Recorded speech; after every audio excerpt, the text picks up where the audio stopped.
Hello everyone, जय श्री श्याम सभी को। R S academy YouTube channel पर आप सभी का स्वागत है भाई। आज हम करेंगे HSSC CET और एस्टेट के PYQ क्वेश्चन और ये सीरीज आपकी आने वाले हर एग्जाम में हेल्पफुल होगी। तो लेट वी स्टार्ट। देखते हैं हमारा फर्स्ट क्वेश्चन क्या है। फर्स्ट क्वेश्चन दिया गया है कि गिद्ध संरक्षण एवं प्रजनन केंद्र कहाँ पर स्थित है। तो हरियाणा के अंदर गिद्ध संरक्षण व प्रजनन केंद्र पिंजौर पंचकुला के अंदर स्थित है। कहाँ पर स्थित है भाई? ये पिंजौर पंचकुला के अंदर स्थित है। गिद्ध एवं संरक्षण प्रजनन केंद्र हरियाणा के पिंजौर पंचकुला में है, जिसकी स्थापना सन 2001 में की गई थी। यह केंद्र वीर शिकारगढ़ वन्यजीव अभ्यारण्य के अंदर स्थित है। कौन सा? गिद्ध संरक्षण व प्रजनन केंद्र। और इसका संचालन बॉम्बे नेचुरल हिस्ट्री सोसाइटी और वन विभाग हरियाणा के द्वारा किया जाता है। किसका संचालन? वीर शिकारगढ़ वन्यजीव अभ्यारण्य का। आगे हम देखते हैं आगे अपना क्वेश्चन क्या बनता है। आगे अपना क्वेश्चन दिया गया है कि निम्नलिखित खिलाड़ियों में से किसने पुरुषों की 80 मीटर दौड़ व एशियाई खेल 2018 में स्वर्ण पदक जीता। ये हमारे PYQ क्वेश्चन है। ये हम एस्टेट के PYQ क्वेश्चन कर रहे हैं। ये उस टाइम करंट का क्वेश्चन है, तो आपको ये अब करने की जरूरत नहीं है। अब आप पेरिस ओलंपिक को ध्यान रखना। पेरिस ओलंपिक में स्वर्ण पदक किसने जीता और ये सब कुछ ध्यान रखना। पेरिस ओलंपिक के अंदर हमारे कितने मेडल हैं टोटल? अब की बार 6 हैं, जिसमें गोल्ड तो एक भी नहीं है। और कांस्य कितने हैं हमारे? 1 कांस्य है और 5 हमारे रजत पदक हैं। ठीक है, आगे हम देखते हैं। हमारा थर्ड क्वेश्चन दिया गया है कि राज्य का अक्षेत्र जो पूर्व मध्यकाल में बड़ानाकों के प्रभाव के अक्षेत्र के अंतर्गत माना जाता था, तो वो था भाई हमारा रेवाड़ी। बहुत ही अजीब सा क्वेश्चन दिया गया है कि पूर्व मध्यकाल में बड़ानाकों के प्रभाव के अंतर्गत कौन सा क्षेत्र माना जाता था। वो रेवाड़ी को माना जाता था। और बुद्ध प्रकाश के अनुसार बड़ानाक साम्राज्य को चौहान राजा पृथ्वीराज ने जीत लिया था। आगे हम देखते हैं। आगे अपना क्वेश्चन दिया गया है कि लाला मुरलीधर के बारे में विभिन्न कथनों पर विचार कीजिए। तो लाला मुरलीधर ने अम्बाड़ा के अंदर वकालत की थी। और सेकंड ऑप्शन है कि इन्होंने बम्बई में आयोजित कांग्रेस के प्रथम अधिवेशन में भाग लिया था। तो ऑप्शन है हमारे एक दिया गया है कि केवल फर्स्ट सत्य है या सेकंड सही है या सी ना तो 1 सही है ना 2 सही है। डी ऑप्शन है हमारा बोथ A और B दोनों सही है। तो हमारा राइट आंसर बनेगा भाई भी। क्या बनेगा? इन्होंने बम्बई में आयोजित कांग्रेस के प्रथम अधिवेशन में भाग लिया था। लाला मुरलीधर ने अम्बाड़ा के अंदर कांग्रेस पार्टी की स्थापना की थी 1886 में। कांग्रेस की शाखा अम्बाड़ा में किसने खोली थी? लाला मुरलीधर ने। और अम्बाड़ा के अंदर लाला मुरलीधर का कर्म क्षेत्र था। ठीक है, ना कि इन्होंने वहाँ वकालत की थी। तो इसलिए ये तो हमारा गलत हो जाएगा और ये ठीक हो जाएगा। आगे हम देखते हैं कि आगे अपना क्वेश्चन दिया गया है। ये है कि लाला मुरलीधर ने 1820 से 1924 तक इनका जीवन काल रहा था। और 1885 में बम्बई भारतीय राष्ट्रीय कांग्रेस के संस्थापक सदस्यों में से एक थे। बाद में 20वीं शताब्दी की शुरुआत में भारतीय राष्ट्रीय कांग्रेस संगठन ने अम्बाला जिले के विभिन्न स्थानों पर अपनी जड़ें फैलाई। इनका पूरा नाम राय बहादुर लाला मुरलीधर था। इन्होंने पंजाब का महान बूढ़ा भी कहा जाता है। ठीक है, और जलियांवाला बाग हत्याकांड में इन्होंने सर और राय बहादुर की उपाधि त्याग दी थी। किसमें? जलियांवाला बाग हत्याकांड के दौरान लाला मुरलीधर ने सर की और राय बहादुर की उपाधि त्याग दी थी। आगे हम देखते हैं कि वहाबी नेता जिसने 19वीं शताब्दी के दौरान देशद्रोह आरोप में गिरफ्तार कर लिया गया था, तो वो कौन से नेता थे भाई? तो वो थे मोहम्मद जफर या गज्जन खां या मुबारक अली या सलमान खान। तो राइट आंसर हमारा होगा इसका option number A, Mohammad Zafar, जिसने वहाबी नेता 19वीं शताब्दी के दौरान देशद्रोह के आरोप में गिरफ्तार कर लिया गया था। और वहाबी आंदोलन की शुरुआत 1820 में सर सैयद अहमद खान ने की थी। यह एक सामाजिक धार्मिक सुधार आंदोलन था।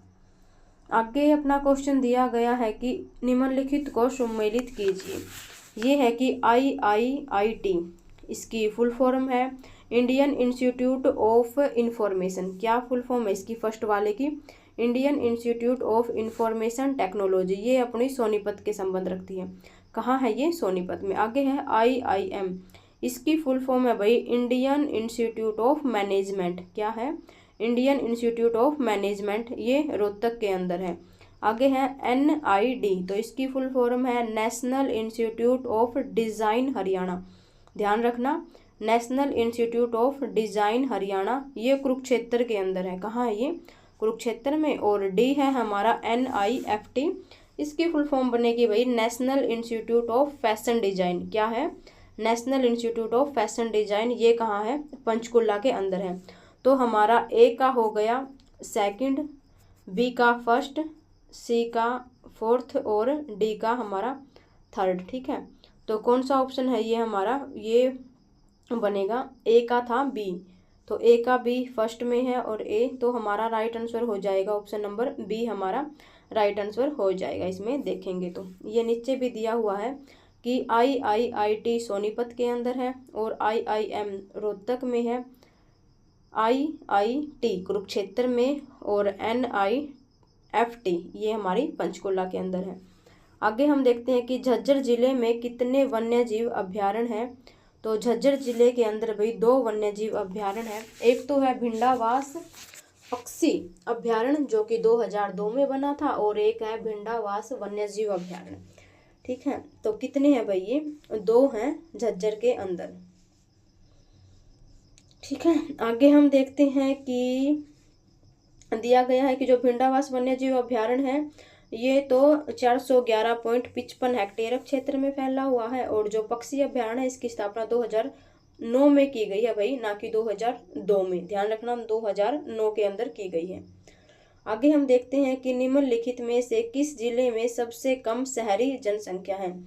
तो सबसे कम शहरी जनसंख्या है भाई मेवात में, महेंद्रगढ़ में, जींद में या सिरसा में। तो इसका राइट आंसर होगा भाई मेवात के अंदर सबसे कम शहरी जनसंख्या है। और हरियाणा में सबसे कम शिक्षा का जो अनुपात है वो कहाँ है? मेवात में है। या तो वो पुरुष में देखे या महिला में, सबसे कम पढ़े लिखे लोग कहाँ के हैं?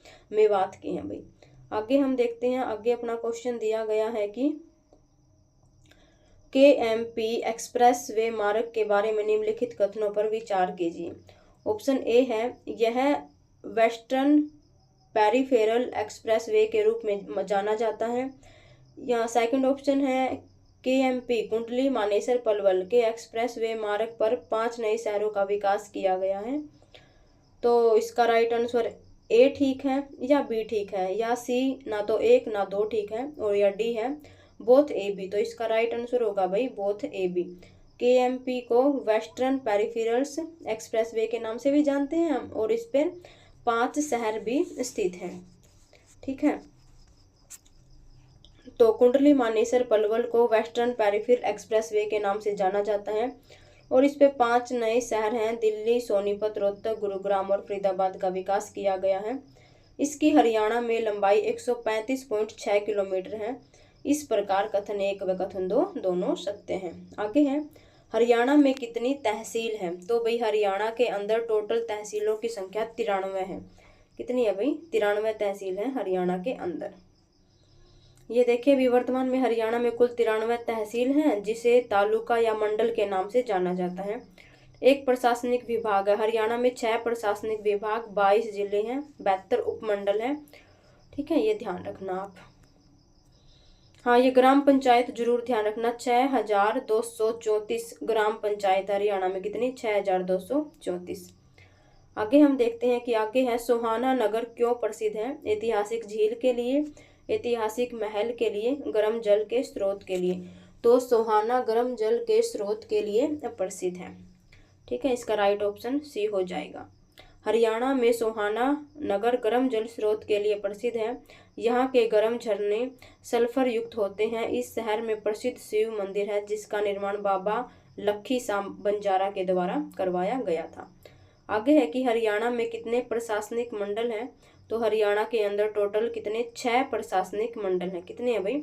टोटल 6 प्रशासनिक मंडल हैं। उसको कैसे याद रखोगे आप? उसको याद रखने की आसान सी ट्रिक हम बनाते हैं कि घर जी से बन जाएगा हमारा गुरुग्राम, जी से हमारा क्या बन जाएगा गुरुग्राम, एच से हमारा बन जाएगा हिसार, ए से हमारा अम्बाड़ा और आर से हमारा रोहतक। ठीक है, गुरुग्राम एफ के या के एफ कर लीजिए, जो आपका मन करे। घर के एफ, घर के एफ, ऐसे याद रखिए, घर के एफ। तो के से हो जाएगा करनाल और एफ से हो जाएगा फरीदाबाद। तो इसकी ट्रिक क्या बनेगी, घर के एफ, घर के एफ, हरियाणा के 6 प्रशासनिक मंडल की। आगे हम देखते हैं कि हरियाणा का राज्य पशु कौन सा है। तो हरियाणा का राज्य पशु है भाई कृष्ण मृग। ठीक है, कौन सा है, कृष्ण मृग। वन्य जीव संरक्षण अधिनियम 1972 के तहत शिकार प्रतिबंध है और भारत के अलावा नेपाल, पाकिस्तान में पाया जाता है यह पक्षी, जिसका जीवन काल 10 से 15 वर्ष का होता है। और राज्य का राजकीय पक्षी काला तितर, राजकीय वृक्ष पीपल और राजकीय पुष्प कमल और राजकीय खेल हमारा भाई कुश्ती है। आगे है, प्रताप सिंह ने अंग्रेजों का विरोध कहाँ किया था। वो भाई जींद के अंदर किया था। कहाँ किया था, जींद के अंदर किया था। प्रताप सिंह ने अंग्रेजों के खिलाफ विद्रोह जींद में किया था। और प्रताप सिंह के पिता राजा भाग सिंह मार्च 1813 में लकवा के दौरान पीड़ित हो गए भई। और इस अवसर का लाभ उठाकर ब्रिटिश सरकार ने रानी सोबराही को राजकुमार के स्थान पर नियुक्त कर दिया और इसे 23 जून 1814 को राजकुमार प्रताप सिंह ने विद्रोह कर जींद पर अधिकार कर लिया गया था। आगे है कि नेशनल कैंसर इंस्टीट्यूट कहाँ है, हरियाणा के अंदर। तो भाई ये हरियाणा के बादशाह के अंदर स्थित है नेशनल कैंसर इंस्टीट्यूट। आगे है, हरियाणा में बेटी बचाओ बेटी पढ़ाओ के ब्रांड एम्बेसडर कौन है। तो भाई पहले इनकी ब्रांड एम्बेसडर थी साक्षी मलिक, लेकिन अभी वर्तमान 2025 के अंदर इसकी ब्रांड एम्बेसडर मनु भाकर को बना दिया गया है, पेरिस ओलंपिक जीतने के बाद और मेजर ध्यानचंद खेल रत्न अवार्ड मिलने के बाद इन्हें मनु भाकर को बेटी बचाओ बेटी पढ़ाओ का ब्रांड एम्बेसडर बना दिया गया है। और मनु भाकर के गुरु का नाम क्या है भाई, मनु भाकर के गुरु का नाम है जसपाल राणा। क्या नाम है मनु भाकर के गुरु का नाम क्या है, जसपाल राणा, ध्यान रखना। और मनु भाकर का जन्म कहाँ हुआ था। मनु भाकर का जन्म 18 फरवरी 2002 को गोरिया गांव झज्जर के अंदर हुआ था। और इन्होंने पेरिस ओलंपिक के अंदर 2 गोल्ड मेडल जीते हैं। और ये भारत की एकमात्र ऐसी महिला है जिन्होंने एक ओलंपिक में 2 मेडल जीते हैं 10 मीटर एयर राइफल के अंदर। ठीक है, और क्या क्वेश्चन बन सकते हैं मनु भाकर से भाई। ग्वालियर के अंदर शूटिंग रेंज मनु भाकर के नाम से खोली गई है। ठीक है, आगे हम देखते हैं। आगे अपना क्वेश्चन दिया गया है कि वो जिला जो दूसरे राज्य के साथ सीमा नहीं बनाता। तो भाई पानीपत देखते हैं जो यूपी के साथ सीमा बनाता है। फिर हम रेवाड़ी देखते हैं, नीचे रेवाड़ी राजस्थान के साथ सीमा बनाता है। और फिर पलवल हो गया हमारा, पलवल यूपी के साथ लगता है, बच गया हमारा रोहतक और जींद ऐसे डिस्ट्रिक्ट हैं हरियाणा के जो किसी दूसरे राज्य के साथ सीमा नहीं बनाते हैं। इसी कारण जींद को हार्ट ऑफ हरियाणा कहते हैं और रोहतक को राजनीति के कारण हरियाणा का हार्ट कहते हैं। ठीक है, आगे हम देखते हैं कि आगे अपना क्वेश्चन क्या है। नदी जो हरियाणा तथा उत्तर प्रदेश के मध्य सीमा बनाती है, तो वो कौन सी नदी है जो हरियाणा और उत्तर प्रदेश के मध्य सीमा बनाती है, वो है यमुना नदी। ठीक है, गंगा का हरियाणा से कोई संबंध नहीं है। साहिबी दक्षिणी नदी है और मारकंडा हरियाणा में बहती है। यमुना नदी हरियाणा और उत्तर प्रदेश के मध्य सीमा बनाती है। इसकी अन्य राज्यों के मध्य सीमा हरियाणा से बनती है। हिमाचल प्रदेश, उत्तराखंड व दिल्ली में भी बनाती है। यमुनोत्री ग्लेशियर से 1376 किलोमीटर लंबाई तय करती है ये टोटल। और हरियाणा में 320 किलोमीटर बहती है यमुना नदी। ठीक है, और यमुना नदी का पुराना नाम है अरकजा नदी। क्या नाम है इसका पुराना नाम, अरकजा नदी। और इस नदी पर हथनी कुंड बैराज बना हुआ है जिसे मछुआरों का स्वर्ग कहते हैं। और हथनी कुंड बैराज से 2 नहरें निकलती हैं, पूर्वी यमुना नहर और पश्चिमी यमुना नहर। पूर्वी यमुना नहर तो यूपी के अंदर सिंचाई करती है और पश्चिमी यमुना नहर हरियाणा के अंदर सिंचाई करती है। आगे अपना क्वेश्चन है कि हरियाणा का शहर जो राष्ट्रीय राजधानी क्षेत्र का हिस्सा नहीं है, तो गुरुग्राम, सोनीपत, फरीदाबाद। तो इसका राइट आंसर होगा हिसार, क्योंकि हिसार की सीमा दिल्ली से वैसे भी नहीं लगती है। ठीक है, ये 14 ऐसे ज़िले हैं हरियाणा के जो कि NCR के अंदर आते हैं। ठीक है, आगे हम देखते हैं कि आगे अपना क्वेश्चन है, गुरुग्राम किस प्राचीन गुरु से संबंधित है। तो भाई वो द्रोणाचार्य गुरु से संबंधित है। गुरुग्राम का पुराना नाम द्रोणाचार्य के नाम पर रखा गया था। कौरवों और पांडवों के गुरु थे कौन? द्रोणाचार्य। और द्रोणाचार्य ऋषि भारद्वाज के पुत्र थे। वे कुशल सैन्य कलाओं और दिव्य हथियारों के प्रशिक्षक थे। यह कुरुक्षेत्र युद्ध में कौरवों के दूसरे सेनापति थे। सितंबर 2018 में गुड़गांव का नाम बदलकर गुरुग्राम कर दिया गया था। ठीक है भाई, तो आज की वीडियो में हमने ये कुछ PYQ क्वेश्चन किए हैं जो आपके आने वाले हर एग्जाम में सहायता करेंगे। अगर आपको ये सीरीज हेल्पफुल लगी है तो मुझे सपोर्ट जरूर करना और चैनल को सब्सक्राइब जरूर करना। धन्यवाद, मिलते हैं अगले वीडियो।